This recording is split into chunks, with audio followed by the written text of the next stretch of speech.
नमस्कार दोस्तों, आज हम बात करेंगे स्किन इन्फेक्शन के बारे में।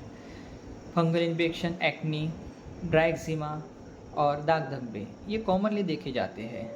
वैसे ही आज हम एक केस के बारे में डिस्कस करेंगे। मॅडम, तुम्हाला 10 दिवसाच्या आधी काय त्रास होता पायाला?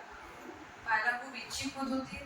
त्याच्यात खास खूप होती, पस व्हायचा आणि ते जे रेड कलरचे बबल्स होते त्याच्यात खूप तीव्र पेन होतं आणि पायाला सूज पण खूप आली होती आणि चालता नव्हतं येत व्यवस्थित आणि त्याच्यातून चिकपट पाणी यायचं भरपूर. तेव्हा दुखणं खूप जास्त होतं का?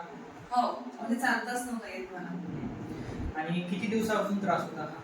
मला तसा हा आता 14 वर्ष झाले हा त्रास होतो. 14 दिवसापासून आज तुम्हाला 10 दिवस झाले. 10 दिवसाच्या ट्रीटमेंट भरपूर रिलीफ आहे.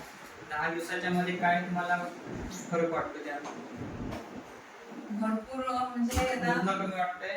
दुखणं पुष्कळ कमी आहे, खास नाहीच आहे, समजा थोडंसं आहे, 10% वगैरे थोडं इच्छिक आहे. 10% आज बाकी आहे. हो, बाकी सगळं आता क्लिअर वाटतं आणि ते जे रेड कलरचे बबल्स होते हां. ते पण आता म्हणजे बऱ्यापैकी कमी आहे. थोडं पेन आहे त्याच्यात, थोडा हलका पेन. हलकासा पेन आहे.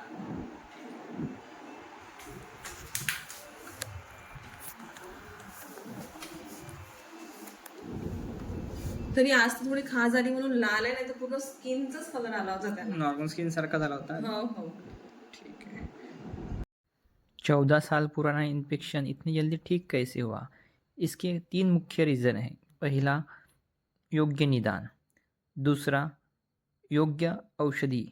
तीसरा, पेशेंट ने किए हुए परहेज। यही 3 मुख्य रीज़न है। स्वस्थ त्वचा आत्मविश्वास की पहचान। आपकी त्वचा का ख्याल रखें और त्वचा के बारे में जानने के लिए हमसे जुड़े। नमस्कार।